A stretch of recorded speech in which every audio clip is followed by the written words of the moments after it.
Hi everyone, this is robin और एक बार फिर से हम स्टार्ट करेंगे अपने प्रॉफिट एंड लॉस की इस क्वांटम कैट की सीरीज़ को। तो देखिए, अभी तक मैंने एक पार्ट लेवल 1 के quantum CAT profit and loss से आपके साथ डिस्कस किया था, जिसमें क्वेश्चन नंबर 1 से लेके 5 तक के क्वेश्चंस का हमने डिस्कशन किया था। इस पार्ट में हम डिस्कस करेंगे 6 से लेके 10 तक के क्वेश्चंस को। इसके साथ साथ क्वांटम कैट के बारे में जब मैंने आपको बुक रिव्यू दिया था तो आई टोल्ड यू कि हर क्वेश्चन के अंदर आपको एक नया कॉन्सेप्ट देखने के लिए मिलता है। तो वही सेम सीरीज़ को हम फॉलो करेंगे। ये कुछ मेरे बारे में जानकारी। My name is robin. तो चलिए हम अपने सेशन को स्टार्ट करेंगे। तो पहला क्वेश्चन है आपके सामने, 2 articles are sold at the same price, one at a profit of 75% and another one at a loss of 30%। Then आपको बताना है ओवरऑल प्रॉफिट या फिर लॉस कितना होगा। तो देखिए, आपको 2 कंडीशन दी गई हैं। आपके पास एक पहला आर्टिकल है और एक दूसरा आर्टिकल है, और एक जो चीज़ सबसे पहले इन्होंने आपको दी है वो दी है कि इन दोनों का सेलिंग प्राइस आपको सेम दिया है, यानी कि सेम प्राइस पर इनको बेचा गया। अगर आप पहले वाले आर्टिकल जिसको आपने 75% के प्रॉफिट पर बेचा है, आप कहते हैं कि उसका सीपी है आपके पास कितना, 100 यूनिट। अगर 100 यूनिट इसका सीपी है तो सेलिंग प्राइस कितना हो जाएगा। अगर आपको 75% यहाँ से प्रॉफिट लेना पड़े, 175 यूनिट हो जाएगा एसपी पहले आर्टिकल का। अब देखिए, ये वैल्यू आपको इक्वल दी गई है दूसरे वाले आर्टिकल के सेलिंग प्राइस से, तो यानी कि दूसरे वाले आर्टिकल का भी सेलिंग प्राइस आपका कितना होगा, 175 होगा। अब जो दूसरा वाला आर्टिकल था उसका अगर मुझे कॉस्ट प्राइस निकालना है और मुझे वहाँ पर लगाना था -30% का लॉस, तो ऐसी कंडीशन में सीपी कितना हो जाएगा। तो सीपी हो जाएगा यहाँ से आपका 30% लॉस, यानी कि 70/100, और इसकी वैल्यू सेलिंग प्राइस यानी कि 175 के इक्वल। यहाँ से मैं 0 कट कर सकता हूँ, 7 से 2 बार जाएगा, उसके बाद ये 5 बार जाएगा, यानी कि सीपी सेकेंड आर्टिकल का आपके पास कितना आ गया, 250 रुपीज़। अब देखिए, आपके पास पहले वाले आर्टिकल का कॉस्ट प्राइस है, दूसरे वाले आर्टिकल का कॉस्ट प्राइस है। अगर मैं दोनों को सम करके आपसे बात करूँ, टोटल सीपी आपके पास कितना हो गया है, 100 + 250 यानी कि 350 आपके पास टोटल सीपी हो गया। अगर मैं टोटल एसपी की आपसे बात करूं तो कितना हो गया है, 175 + 175 यानी कि 350। अब सेलिंग प्राइस और कॉस्ट प्राइस अगर आपके पास इक्वल हैं तो ऐसी कंडीशन में आपको प्रॉफिट या लॉस दोनों में से कोई भी नहीं होगा। नो प्रॉफिट और नो लॉस वाली कंडीशन होगी, जो कि आपको यहाँ से आंसर देगी ऑप्शन नंबर डी।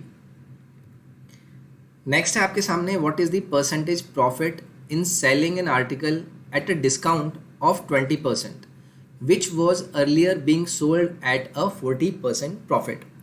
तो देखिए, कंडीशन आपको इस तरीके की दी है। आपको बोला गया है कि अगर आप किसी प्रॉफिट पे किसी आर्टिकल को सेल करते और उसके बाद अगर आप उसको पहली कंडीशन में 40% के प्रॉफिट पर बेचते, तो दोनों कंडीशन में जहाँ पर 1% पे आपको 20% का डिस्काउंट और दूसरे में आपको 40% का प्रॉफिट, तो ऐसी कंडीशन में आपको प्रॉफिट और सेलिंग प्राइस आपको यहाँ पर देखने के लिए, कंपैरिजन करने के लिए बताने थे। तो अगर मैं आपसे कहता हूँ कि आप मान लीजिए कि आपके पास कॉस्ट प्राइस इस कंडीशन में इनिशियली जो था वो कितना था, 100। अब उस कंडीशन में आपको होता है 40% का प्रॉफिट, जो कि अर्लियर की बात की थी कि ऐसी कंडीशन में 40% का प्रॉफिट होता है। तो सेलिंग प्राइस उस वाली कंडीशन में आपके पास कितना हो जाता, 140। अब उसके बाद मैं आपसे न्यू प्राइसेस की बात करता हूँ। अगर मैं आपसे न्यू प्राइसेस की बात करता हूँ तो आपसे वो कहते हैं कि आप 20% का डिस्काउंट ले लीजिए। अभी किस पर लेंगे, ऑब्वियसली सेलिंग प्राइस जो आपका रहा होगा। तो अगर मैं मार्क प्राइस की बात करूँ तो सेकंड कंडीशन में जहाँ पर न्यू प्राइस पर आप 20% का डिस्काउंट लेते हैं, तो इसका -20% करूँगा तो 14 है, यानी कि 140 का 20% कितना हो जाएगा, 28। अब 140 में से अगर मैं 28 माइनस करूँगा तो कितना आएगा, 112। कॉस्ट प्राइस आपका कितना था, 100।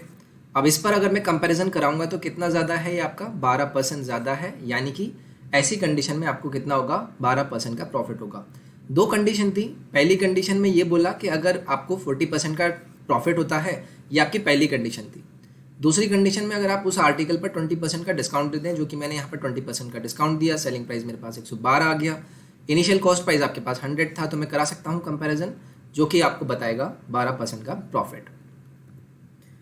नेक्स्ट है आपका, a man bot 18 oranges for ₹1 and sold them at a 12 oranges for ₹1। तो प्रॉफिट परसेंटेज बता दीजिए। तो देखिए, यहाँ से आपका सीधा सीधा आंसर हो जाएगा 50%। कैसे, अब आपने अगर 18 ऑरेंजेस खरीदे हैं तो मैं आपसे कह सकता हूँ कि सीपी की वैल्यू पर ₹1 आपकी कितनी हो जाएगी, 1/18। एसपी की वैल्यू, सीपी की आपने निकाल ली, एसपी की कितनी हो जाएगी, जब आप फॉर ₹12 सेल करते हैं, 1/12। मैं रेशो अगर निकालूंगा तो CP और SP का रेशो यहाँ से सीधे सीधे आपके पास आ जाएगा 2:3। अगर आप इन दोनों की वैल्यू यहाँ पर पुट करेंगे तो रेशो कितना आ जाएगा 2:3। बस आपको क्वेश्चन में यही चीज़ देखनी थी। अब यहाँ से सीधे सीधे आप बोल सकते हैं कि एक का डिफरेंस है कितने का, 1 यूनिट का। CP कितना है 2 और 1/2 कितना होता है, ये होता है आपका 50%। तो यहाँ से आपका आंसर हो जाएगा option number B correct. Next है आपके पास a dealer buys a product at rupees this much, he sells at a discount of 20%, still उसको प्रॉफिट होता है 20% का। What is the selling price of the product. आपको सेलिंग प्राइस बताना है प्रोडक्ट का, तो कैसे कर सकते हैं। आपको इन्होंने बोला है कि अ डीलर ने बाई किया, यानी कि CP की वैल्यू आपको दी गई है। मैं आपसे बोलता हूँ कि आप थोड़ी देर के लिए उसे 100 मान लीजिए। उसके बाद आपने क्या किया, 120 आपका हो जाएगा कितना SP, क्योंकि आपको क्या हुआ है 20% का प्रॉफिट हुआ है। आपको इस डिस्काउंट वाली वैल्यू की देखिए ज़रूरत ही नहीं है। आपको सीधे सीधे इन्होंने CP की करस्पॉन्डिंग वैल्यू कितनी दी है 1920। आपको क्या पूछा है, आप SP यानी कि 120 की वैल्यू बता दीजिए। तो 100 की करस्पॉन्डिंग वैल्यू अगर 1920 है तो मैं सिर्फ क्या कर दूंगा, इसका 1.2 गुना कर दूंगा। अगर इसका 1.2 गुना मुझे कितना देगा, ये देगा 2304। डिस्काउंट वाली वैल्यू की मुझे ज़रूरत ही नहीं थी। यहाँ से आंसर हो जाएगा आपका option number A.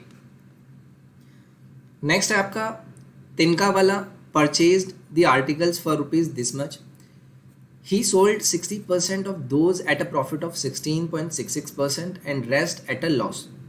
Find the loss percentage on the remaining if overall उसको 14% का लॉस होता है।